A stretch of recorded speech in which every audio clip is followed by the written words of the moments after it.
Mohsin bag साहब, आप क्या कहते हैं और ये चल क्या रहा है पीडीएम में? मरियम और बिलावल इमरान खान को सिलेक्टेड कहते कहते खुद ही एक दूसरे को सर सिलेक्टेड साबित करने पर निकल पड़े। आपने इतने सख्त सवाल ब्रिगेडियर खारिज साहब से किए हैं कि वो जवाब नहीं दे पा रहे, और आपने कहा हक अदा कर रहे हैं। हक अदा कर रहे हैं, वो उसी डिपार्टमेंट से हैं, नेचुरली उन्होंने उनको डिफेंड करना है। मसला ये है अगर वो लोग नहीं हैं तो आप और मैं या नियाजी साहब हैं, ये जहाँ तक सिलेक्टेड का रोल है ना जी, वो इसलिए अब बदलना चाहिए कि आज जो मुल्क की हालत है और जो सिलेक्टेड जमहूरियत इन्होंने इस मुल्क को दे रखी है जी, वो ज़्यादा देर चलेगी नहीं।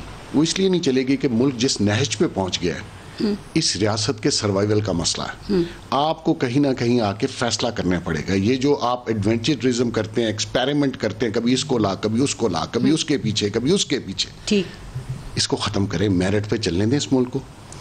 वरना ये मुल्क जिस तरफ जा रहा है, मैं आपको खुदा ना खास्ता मैं बता रहा हूँ कि ये सर्वाइव नहीं कर पाएगा। मुतबादिल वाला ट्वीट ये जो किया था। मुझे लीबिया की बात सुना रहे हैं, हाँ। दुश्मन का नैरेटिव बता रहे हैं, हाँ। आप उस स्टेज पे लाते क्यों हैं इस कौम को?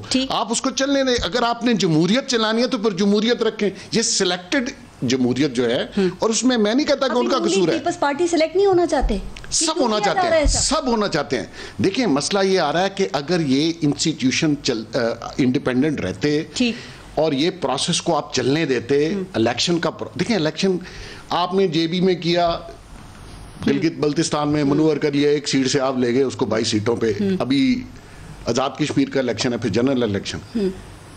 मेरा ख्याल है आने वाले दिनों में इलेक्शन मैटर नहीं करेगा, क्योंकि लोगों ने एतबार नहीं करना, क्योंकि आप जिस किस्म की गेम खेलते हैं उससे ये प्रोसेस खत्म होगा, तो फिर होगा क्या इसमें? अभी क्या गेम हो रही है? चूंकि मरियम नवाज ने ये ट्वीट किया था ना मुतबादिल वाला कि इमरान खान का मुतबादिल तैयार किया जा रहा है, तो गिलानी साहब कल इजीली आप देखें ऑपोजिशन लीडर मुंतखब हो गए हैं। आपको लगता है कि पीपल्स पार्टी को इमरान खान के मुतबादिल मैदान में उतारा जा रहा है, या लाके खड़ा कर दिया गया, या जरदारी इमरान भाई भाई वाला दौर वापस आ रहा है? देखें, मैं एक बात तो बता दूं कि पीपल्स पार्टी को बहुत टाइम लगेगा। जो भी पार्टी आएगी, Punjab is a main battlefield, बिल्कुल, और उसमें सबको पता है नून लीग ने स्वीप करना है। जितना टाइम गुजरेगा उनकी वोट बैंक बढ़ेगा, क्योंकि वहां आपने जिस शख्स बुज़दार साहब को बिठाया हुआ है, और जो फिर आपकी पीटीआई की जो पॉलिसीज हैं, जिस तरीके से लोग इस वक्त रो रहे हैं महंगाई से, बेरोजगारी से, बिजली गैस की बात करती हूँ, लेकिन आपने हमें ये बताया, सर आप अक्सर अब प्रोग्रामों में आके डील की बातें बड़ी बताते हैं, तो ये बात जो होती है कि पीडीएम में सबसे ज्यादा फायदा पाकिस्तान पीपल्स पार्टी ने उठाया है,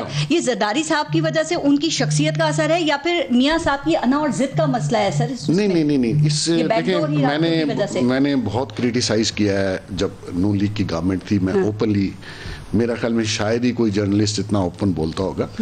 मकसद ये है कि इस वक्त वो चाहते थे कि पीडीएम बनी है, और अगर जैसे पीपल्स पार्टी कहते हैं जी वापस पार्लियामेंट में जाना है, तो फिर आपको पीडीएम की जरूरत नहीं थी ना। पीडीएम तो आउटसाइड पार्लियामेंट बनी थी, क्योंकि पार्लियामेंट का माहौल गवर्नमेंट ने आपको ऐसा दे दिया था कि आप पार्लियामेंट में बैठ नहीं सकते थे। अब आपने जब पीडीएम बना ली है, तो नवाज शरीफ साहब का या मौलाना का ये ख्याल था कि इसको इंटैक्ट रखा जाए। मैं पहले दिन से कह रहा हूं, एक ही वीक लिंक है इस पीडीएम में, वो पीपल्स पार्टी है। पीपल्स पार्टी को जो भी बेनिफिट मिला, बैक डोर, फ्रंट डोर, वो सिर्फ पीडीएम की वजह से मिला। अब जिस दिन पीडीएम से ये बाहर जाएंगे, ठीक है, तो आप भी इधर है, मैं भी इधर हूं। राइट, आपने वैसे एक और बात, एक आध पोस्टिंग होनी है, तो फिर आप उनका भी हश्र देख लीजिएगा, और ये यहाँ की सियासत भी देखिए। अच्छा, याद है आपने प्रोग्राम में बताया था कि फरवरी में जब सेनेट इलेक्शंस होंगे तो पाकिस्तान तहरीक इंसाफ को सरप्राइज मिलेगा। वो तो गिलानी साहब की सूरत में मिल गया, लेकिन अब सादिक संजरानी का चेयरमैन सेनेट होना और गिलानी साहब का अपोजिशन लीडर होना, ये किसके लिए सरप्राइज है? नहीं, किसी के लिए सरप्राइज नहीं है। संजरानी साहब उनके आदमी हैं, उन्हीं की तो गेम नहीं है ये सारी। हम अभी तक एक एंगल पे बात कर रहे हैं। उन्होंने हर सूरत संजरानी को जिताना था, जिता दिया। अब उन्होंने रास्ता रोकने के लिए संजरानी साहब को यूसुफ रजा गिलानी को मिला के अपोजिशन, मैं समझता हूँ पीपल्स पार्टी ने, कह रही है दोनों ही सिलेक्टेड है, पीपल्स पार्टी ने बहुत बड़ी, ये इसमें कोई शक है, और कह रहे हैं पीपल्स पार्टी ने जनाजा निकाल दिया अपनी सियासत। पीपल्स पार्टी ने इतनी बड़ी मिस्टेक की है जिसकी इनको जरूरत नहीं थी। ये इतनी मैच्योर पार्टी ने कैसे कर दी ऐसी मिस्टेक? देखें, कुछ चीजें होती हैं जिसपे आप आके कंप्रोमाइज कर लेते हैं। One compromise leads you 100 compromise. क्या कंप्रोमाइजेज हो सकते हैं? देखें, कुछ जाती मसले होंगे, कुछ और इशू है, मैं आप टीवी पे क्या बताऊं आपको, लेकिन मैं आपको एक बात बता दूं, इसका फायदा आने वाले दिनों में जो भी अपोजिशन की पार्टीज हैं उनको होगा। पीपल्स पार्टी अगर पंजाब में नहीं है तो फेडरल में आना इनके लिए बहुत मुश्किल होगा। पीपल्स पार्टी के बगैर ये ऑपोजिशन इतनी मौसर रहेगी क्या? रहेगी। है कौन? नहीं, ये देखें, अभी आपने एक सवाल नियाजी साहब से किया था कि पीडीएम हुकूमत के लिए खतरा है, तो न्याजी साहब ने कहा नहीं, मैं इत्तफाक करता हूँ, हुकूमत अपने लिए खुद खतरा है। जो काम ये कर रहे हैं, आज देखें ऑर्डिनेंस जारी करवाया। मैं करूंगी इस पे बात, अभी 140 अरब पे टैक्स लगाने की नई बात हो रही है। हायर एजुकेशन के उसके सेक्रेटरी को उड़ा दिया, उसको एचईसी के चेयरमैन। अब सादिक संजरानी के खिलाफ कानूनी कार्रवाई करेगी, चूंकि इस्लामाबाद हाईकोर्ट के बाद बिलावल ने कहा था सुप्रीम कोर्ट जाएंगे, हम तो जाएंगे। कैमरों का इशू कहाँ गया? जो कैमरे थे वो आपने लगाए थे ना, वो हारा साहब से पूछे किसने लगाए थे? जी सेनेट के अंदर। कहाँ गया वो केस? उसको उठाया था आईजी साहब को, वो भी आपने उठाया था, उसका भी कोई इशू नहीं है, वो कहते हैं न्यूट्रल है।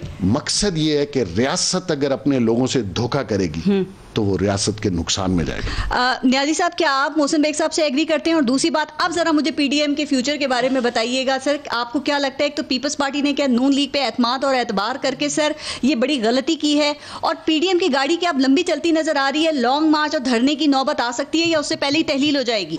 बेग साहब की सारी बातों को एंडोर्स करते, मैं उनसे ही रहनुमाई जो है हकीकत है कि मुझे मिल रही है। देखिए जी, मैं आपको 2-3 चीजें हैं।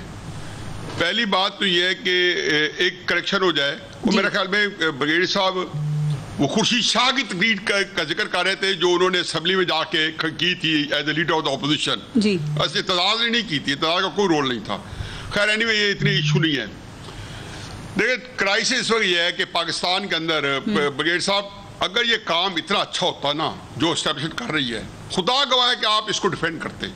और मोहसिन बेग साहब मैं जो बातें कर रहे हैं इसके लिए कोई ऐसा जवाब देते कि जो पाकिस्तानी कौम में सुन रही है वो कहते हैं कि आप ज्यादा सही कह रहे हैं, और ये 2 बंदे जो बैठे हैं ये बिल्कुल मुबालगा राय से काम ले रहे हैं। मतलब आपके इल्म में नहीं है कि हमारे हर जिले के अंदर सेक्रेटरीट है। दूसरा, मैंने कहा जी कि ये बात आप देखें, पाकिस्तान का जो क्राइसिस है ना, वो एक लाइन में पहले ले लें। हमारा क्राइसिस ये नहीं है कि एस्टेब्लिशमेंट को सियासतदान इस्तेमाल कर रहे हैं या सियासतदानों को एस्टेब्लिशमेंट इस्तेमाल कर रही है या आइन को पामाल सियासतदान कर रहे हैं या एस्टेब्लिशमेंट कर रही है। हमारा इस वक्त जो सबसे बड़ा डिलेमा है जिससे पाकिस्तान को 70 साल से आकाश बेल बन के पाकिस्तान की जड़ें खोखली कर रखी है, वह सियासी अदम इस्तेकाम। और इसके जो पैटर्न है जो 1951 से 10 मार्च को एबॉर्टेड कू जो हुआ था उससे शुरू हुआ है, ख्वाजा नाज़मुद्दीन की गवर्नमेंट से डिसमिस होता हुआ और 25 जुलाई 2018 के इलेक्शन तक आया है, एक ही पैटर्न है, उसी के ऊपर इस्तेमाल किया गया है। कौन किसका साथ देता है, कैसे देता है, क्या मजबूरी है, थोड़ा कम है सर, बेचारे कहां फंसोगे, किसी की फाइल है जाती तौर पे। पीडीएम का फ्यूचर। दूसरी बात यह है, देखिए आप एक आज 15.5% महंगाई हो गई है, तो पीडीएम के लिए तो हलवा ही हलवा है, पीडीएम के लिए कोई करने की जरूरत ही नहीं है। ठीक है, फिर भी हुकूमत कहती है नाकाम हो गई, खत्म हो गई। सारी जो हाइब्रिड मॉडल है पारा हो गई। देखा, खुदा गवाह के पाकिस्तान का बाजा बच चुका है। अच्छा। 16 दिसंबर 1971 से चंद दिन पहले तक मैं नहीं पता था कि पाकिस्तान जो है वज़ीर आज़म कह रहे हैं मुल्क ट्रैक पर आ गया है, सेकंड इनिंग बड़ी जल्दी से खेलेंगे। इन जाहिलों को उस वक्त पता चलेगा जो पाकिस्तान की पार्टी से निकला जा रहा है। मैं आपको बता रहा हूँ, वोट कर रहा हूँ, पाकिस्तान निकला जा रहा है हमारे हाथ से। ये नहीं मानेंगे, क्योंकि ये इसलिए नहीं मानेंगे कि इनकी मजबूरियां नाम मानना। ठीक है सर।